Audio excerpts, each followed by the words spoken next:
Hello, hello! How's everybody doing today?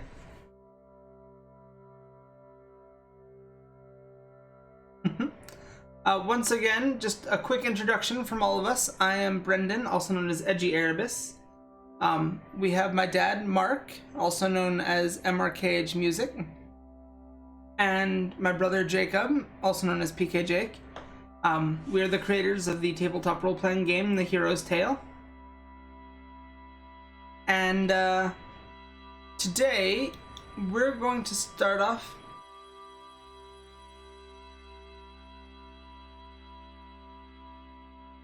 Correct.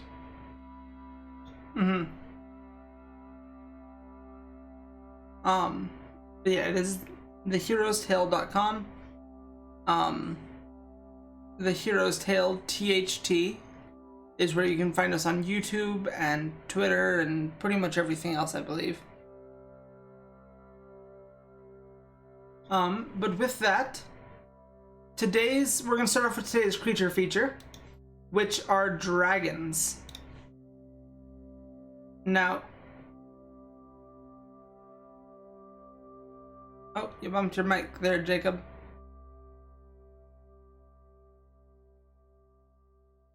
There we go. With that, let's talk a bit about... First off, there are some instances that people believe dragons to just essentially be variations of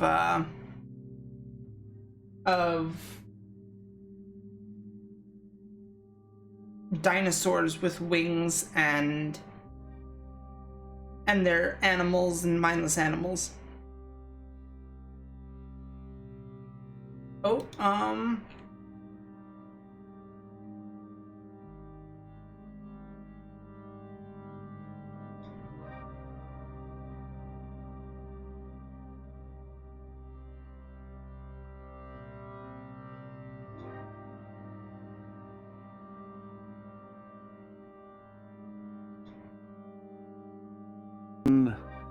The land that we use as our sample for Hero's Tale, dragons are huge, first of all, and fully sentient and intelligent, magic using creatures of both good and evil wisdom. And then drakes are similar creatures, but are much smaller and are more of animal intelligence. So that's kind of where we divide it. There's a lot of other worlds and milieus that deal with dragons just as monsters. I mean, even Smog, who is pretty much just a monster to be killed, was intelligent and able to speak languages and and more of a humanoid intelligence as opposed to that of like an animal or a monster. Yep. So one thing I wanted to mention with dragons is, so first off, in D&D, there are the chromatic versus the metallic dragons. Chromatic being the evil dragons and metallic being the good dragons. Right. Do you think that a creature such as a dragon can have an innate sense of morality, you know? In D&D, they are They're designed, like the adult black dragon is designed to be chaotic evil. Does that mean that all black dragons are chaotic evil? Personally, I don't think so, but it's difficult. Yeah, that's kind of a thing that Dungeons and Dragons has been dealing with lately, you know? For a while it was that all orcs were chaotic evil too, and they were just bad guys to be killed and looted, and now that's kind of being dealt with as we're trying to cancel that, Right. So I kind of feel that same way about dragons, is that dragons is dragons, and each one is its own person and can make its own choices and be its own person, even though it's a dragon. To quote Studio C, we're dragon racists. It's interesting. For example, in my novels, also set in that world, I actually kind of fell into that trap, and one of the main big bads is an evil black dragon, and he very much has his own personality, which is quite aggressive and to a certain extent chaotic. And his human advisor, Chancellor, is a very conniving, very much a lawful evil kind of guy, trying to and it's the difference. It's the difference between Erebos and Viren. Yeah, in Dragon Prince. And then there's a very good and righteous dragon named Heathrax in the stories as well. And then there's also, especially once you get into the story blog, which will become book 3, I'm introducing some additional dragon characters, which each one, it's been really fun to figure out what each one's personality is. There's a number of them that are very aggressive, and they want to reestablish the dominant rule of the Dragon Kings. And then the High Elves have been raising dragons kind of like cattle, or like cavalry horses, and they're going to find out that that's not going to end well for them either. Spoiler alert! Anytime you enslave someone sentient, that gets you into problems. Yeah. It's funny that we're talking about, enslavement and stuff while this happy-go-lucky music is playing. But, I can't hear the music anyway. All right. Well, in that case, it's fine. It's interesting. Because dragons as a whole are just, sentient creatures. They are people able to talk and think and make their own decisions. It's interesting, though, because in a lot of instances they have connections to either good or evil ties, such as in D&D, the chromatic dragons have ties to Tiamat, who is very evil, and that could be where they get their evil nature from. Simply because they've signed on with the evil character. Exactly. Or just that they're linked to Tiamat being the one that created chromatic dragons. I don't know. If I might say though, I've always found it kind of racist that all dragons, all creatures of this specific. I mean, look at Nott. Nott was a goblin that was good. Then we start to get into kind of the issue of are all demons, good or bad, or because if the dragons are tied to Tiamat, who is a devil, an archdevil, then you get tieflings. You do get tieflings, and some tieflings are very good. It's all an interesting thing. I played a Dragonborn for a bit, where I was a chromatic Dragonborn, and it was really fun because he was on the path of being a good person, but he was really ornery about it. So like we had this kobold in our party that was our friend, slave, something like that. Executive friend assistant. Slave.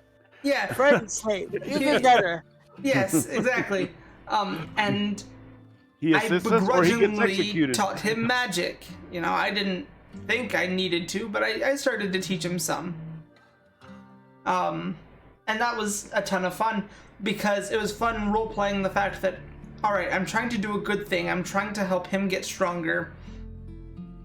But man, I really don't want to do this nice thing. In my opinion, we should have killed the kobold sessions ago, and all he does is scream, and it's awful, and I hate him, but I'll do it, you know, like, and it's fun. No, it was a campaign that I'm no longer playing in, but it was a ton of fun seeing everyone's reaction and seeing how everyone reacted to me being grumpy at the kobold. And everyone just assumed that it was because I was a grumpy old man, which I was. But I was a grumpy old man because it was my own inner conflict, you know? Yep. All right, we should probably move on to our main topic, although I definitely think we could do talk about here, more with dragons. I have an idea. Another day. I have an idea for a topic next week, by the way. Which is? Innate alignments. Yeah, that would be a good topic, so maybe we'll consider that. Yeah. But this week we're going to be talking... kind of where we're going with this discussion. Yeah. Got flies all over. This week we're going to be talking about non-toxic players. Flies are definitely evil. And printers. And printers. Yes. So, sorry. So Printers with that, are way past chaotic evil. let's really quick just define what a toxic player is. Yeah. Just so that way we know in general what we're talking about. Toxic players are players that make the game less fun for one or more people at the table. Right. Now, we have to be a bit careful with that because, you know, there might be one person that gets upset by one thing and everyone else disagrees, you know, in which case it is someone that consistently does it. Right. The toxic player is somebody who seems to get enjoyment out of disrupting the flow of the story. Mm-hmm. And disrupting the enjoyment that the rest of the people at the table are getting. Mm-hmm. Now, tangentially also, that can also take many forms. Mm-hmm. Yes, it can. And one of the most common forms I've seen, at least, is the spotlight hog. Yes, that's one. Mm-hmm. That is one kind where you don't take into consideration the other player's enjoyment and only focus on trying to get your own spotlight. It's what happens when you think. It's what happens when you think tabletop games are like Skyrim. Right, where you are the main character and everything revolves around you. When in reality, everything revolves around the group. And right. It's very difficult to do to have that mentality in a group setting. Well, and it's interesting too because, for example, in our very first Hero's Tale adventure, as the game master, as the narrator, I set up Jaco of Emberfire, to be the main character in the sense that he was kind of the driving focal point of the story. Mm-hmm. But at the time, we were very much at least I felt so, very much a cooperative party. Yeah. 5-man band. And that's the thing is that, you know, there might be a main character, but that second. Doesn't... Mm-hmm. I just realized we were a textbook 5-man band. Yeah, we were. But the thing about it is the fact that with the with that first campaign, despite the fact that we did have a quote-unquote main character, everyone else supported everyone else and their own individual storylines. I played your typical edgy rogue, wood elf, from a city known as Umbermeyer. Who shanked a puppy? I did shank a puppy. To be fair, it attacked me first. In fairness, too, it was a setup. But in fairness, also, it was in your backstory. It was like in game. Yeah, but they kicked me out of the city, and I remember that a big portion of the tail end of the campaign was me going back to the city and basically getting a spot not only back in the city but on the council of the city. Right. Yeah. And that was a huge portion because I was able to help with the war efforts that were going on in the time, and the party helped me do that. So even though Jaco was the main character, we all had our own story arcs. We all made sure that we each felt important for a time. And then it just so happened that the main story was also Jaco's story. So, let me... like the 5-man band. Mm-hmm. Right. And by the way, I put up the link to the 5-man band description of the Trope Talk video. But it's interesting because what we're really talking about here today is more about, as a player, how to be non-toxic. But as a narrator, as the game master, you also want to give everyone their own focus in the story arc. Mm-hmm. And as a player, you want to recognize when it is your turn to shine in your story arc and when it is your turn to support somebody else's story arc. As a musician, I know there are times when I step forward and take a solo, and there are times when it's my job to make everybody else sound good. Right, exactly. The biggest moment that comes to mind for that instance was in the first campaign of Critical Role. There were these two twin siblings of a father that their father hated them, not hated, but greatly disliked, and one of the other players was royalty. And as soon as the father started talking back to the daughter, one of the other players stepped forward and said, "You are not allowed to speak to," and then gave some lengthy noble title as he gave her a title in his court, essentially, in front of her father, boosting her up for a moment that her character had been very worried about, which was reuniting with her father. And so doing things like that, where yes, he took the spotlight for a brief moment, but only to shine up the other player and make the other player more noticed, and the other player,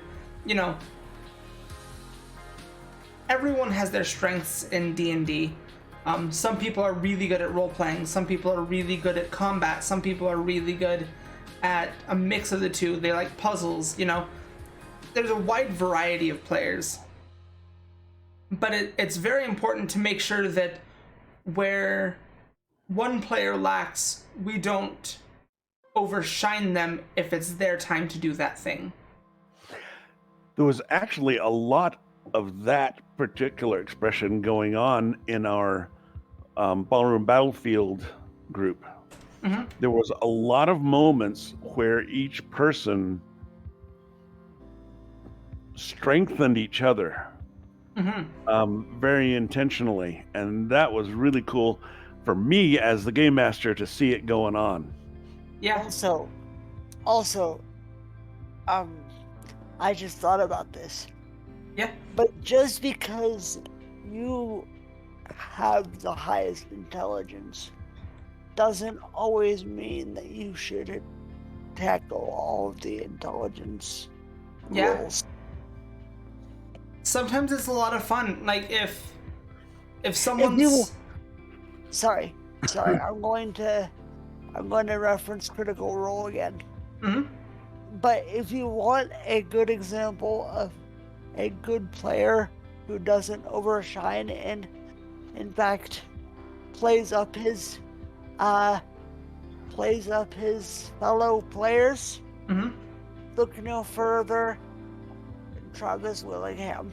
Travis is great at that and at making all the other players feel good. One thing that I've noticed that he does a lot is if someone hasn't talked for a big part of the session, he makes sure to pull them aside and have a small scene with them, making sure to get their input on whatever decision they're making and things of that sort. It's really cool to watch them work. Segueing into that, let's go back to the how not to be a toxic player thing, as opposed to how to be a good player, which, you know, fine line. Right. But one thing I did want to mention is winning versus having fun. You know, this is a game where it's about having fun as a group storytelling. There shouldn't ever be anyone that is, you know, against everyone else. Even the DM, you should not be against your players. You might throw challenges in their way, but you are ultimately hoping for their success. Part of that also comes in with situations like you were mentioning earlier with the spotlight hog. Mm-hmm. Because even somebody who just wants to be the focus of everyone's attention, Mm-hmm. they might not be actively attacking other players, although that also happens sometimes. Mm-hmm. They might not be actively stealing from other players, which, although that happens sometimes, but just the fact that they're not letting other people shine Mm-hmm. at their right times can make them toxic. Yeah. And you bringing that up does make me think about how evil characters are a lot more difficult to play. Without getting to that toxic. Don't even get me started on evil characters. Well, that's just what my characters would do. Yeah, that's what my character would do. Yes. And that's why I said it's more difficult to run an evil character. I have played evil characters in the past, and my rule is that as a DM, if anyone ever wants to play an evil character, that's fine, so long as it doesn't cause any issues in the group. And I let anyone playing an evil character know that I will straight up just smite their character if it's causing issues in the group. Because Smite! It's not about you versus anyone else, it's about the players versus the story, and if their character is, you know, causing discord with the rest of the group, it turns into one player versus others. And I'm okay with having, you know, character spats and arguments and fights and things like that. Some of my favorite moments have been when characters have gotten into arguments. I remember towards the tail end of my last campaign that I ran, my girlfriend Abby and my friend Avery, their characters were getting married, and their characters very much got into a fight on their wedding day, because Abby's character had invited a controversial character to the wedding, one that wasn't greatly liked by most of the people, and then proceeded to have him be one of the best men, essentially. Abby's over there saying that he started it. And so it was a fun little like quarrel that was happening in the middle of their wedding, which was just a fun thing, and they were arguing about it. And there was a time at one point that I did kind of cut it off and say, you know, hey, let's take a break from that argument. But up until that point, and even after that point, I feel like it could have gone on longer. I just wanted to make sure for my sake that it ended with happy feelings. And we finished out the wedding, and it was amazing. That character ended up having a few funny moments at the wedding, which was great. So you ended up marrying off your girlfriend to one of your best friends. Yep. Okay then. It's happened twice now. The life of a D&D player. Yeah, so, yeah, issues, maybe? Probably. We'll work it out. But yeah, it was very important for me, though, to make sure that the fight and the argument did not go on longer than it needed to. You know, it's very fun to have those fights and arguments, and no world is perfect, meaning that having those fights and arguments are natural in this type of a setting. It's just a matter of making sure that it stays in the game. Now we're almost out of time here, and we want to do our general Q&A thing. Unless you guys have anything else you want to talk about with non-toxic players. While we jump into the Q&A, and we're talking about stuff, so if anybody wants to make a question, we'll happily respond to it. I'm not promising a good answer, but we'll give you an answer. But the one other bit about being a good player at the table is I'd like to talk a moment about inclusion. We are planning at some point to take an entire episode and just talk about being an inclusive and welcoming table. And I've read some truly horrible stories on Twitter about all kinds of prejudice and rejection at the D&D table, which should not happen. But one thing I found really interesting is we've tried to run a very welcoming table, and we've had at times some pretty difficult and toxic players, and sometimes they stay with us and sometimes they just kind of go away on their own.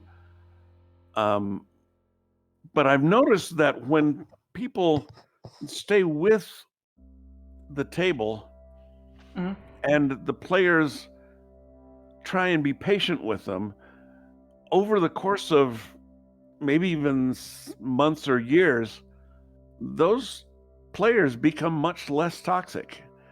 And they start to learn how to share the spotlight. They start to learn how to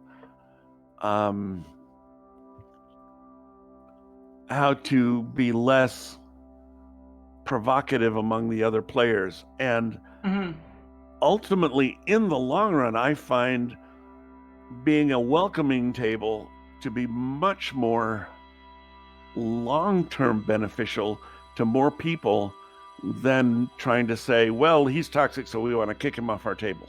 Right. That's just my thought. It's typically better to work with players that are being either toxic in some way. A lot of the time, people don't realize that they are. And it's very difficult for them to see that they're being that way. One thing I always do as a player, and that I encourage everyone else to do, is after every couple of sessions, head up to your DM and just talk with him for a bit and say, hey, is everything going all right? Am I doing anything that you need me to work on? Am I doing all right? And most of the time, 9 times out of 10, they'll say, yeah, you're fine. Everything's good. Let's keep going on. And if there is something that, like, you probably shouldn't have done this, then you respond, oh, okay, I'm sorry.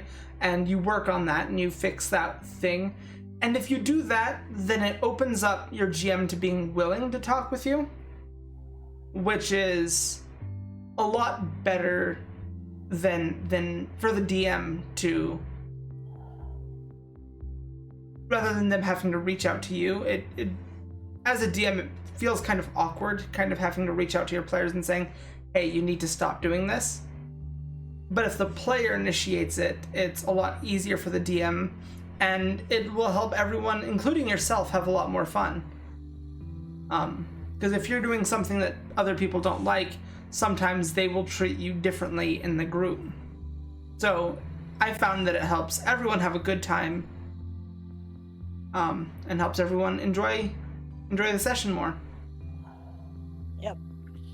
Does anyone have any questions about playing, GMing, toxic players, inclusion at the table, dragons? Life, the universe, and everything. Yeah. We got about 5 more minutes. Now So here's a question: if you're playing a green dragon, does that make you a toxic dragon player? it's a good point. These are the questions that keep me up at night. Mm-hmm. All that poison damage. These are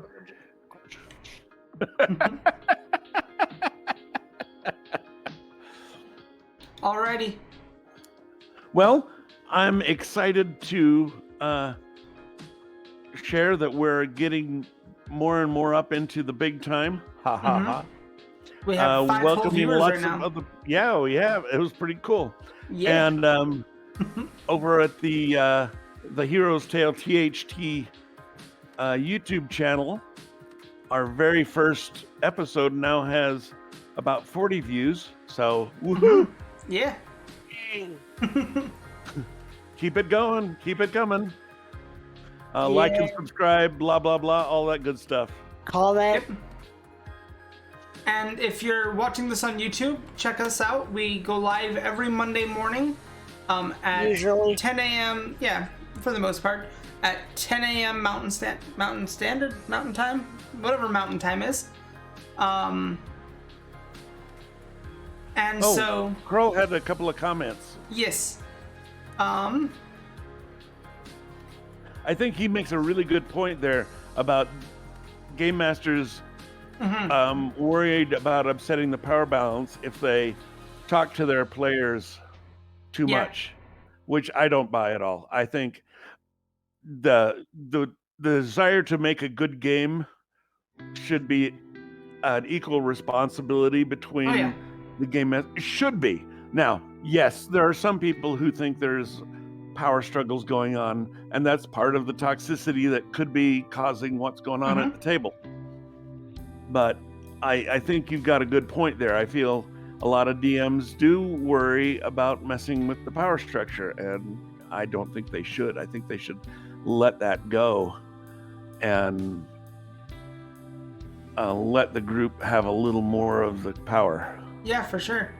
And also to answer your question, Thad, that you can watch it at The Hero's Tale THT on YouTube. Let me actually pull that up really quick. And I can send a link in chat. We have 7 subscribers now. Wow. Wow. Oh, I see what you're saying. You mean that if they feel like addressing the issues, it might be an abuse of the DM role. I could see that. I think in a lot of... Yeah, like if the DM comes to a player and says, look, you got to do this differently, that could be a abuse of the DM role, especially if the DM is part of the toxicity problem. That could be. I can see where you're coming from in that. I meant to get back to you about it on earlier, Thad. We were outside roasting marshmallows, but I need to show you guys. He found this map that's like the entire fantasy world, and it had like Narnia and Wonderland and Middle Earth all compiled onto one map. It's fantastic. Yeah, it's really cool. Thanks for sharing that. Alrighty. Well, so you can find the YouTube videos. This one will probably go up today. Sometimes it takes a while to upload because these are 45-minute videos. To edit. Yeah, to edit it and do all the stuff. Clean up. But it'll probably be up today. Thanks everybody that came and watched. And thanks everyone that's watching on YouTube. Please like and subscribe. Yep. And check us out Monday mornings at 10 a.m. Mountain Time on the twitch.tv/edgyerebus. Thank you, Jacob. Thank you, Brendan. Yeah, thank you. And thanks all the viewers. Bye.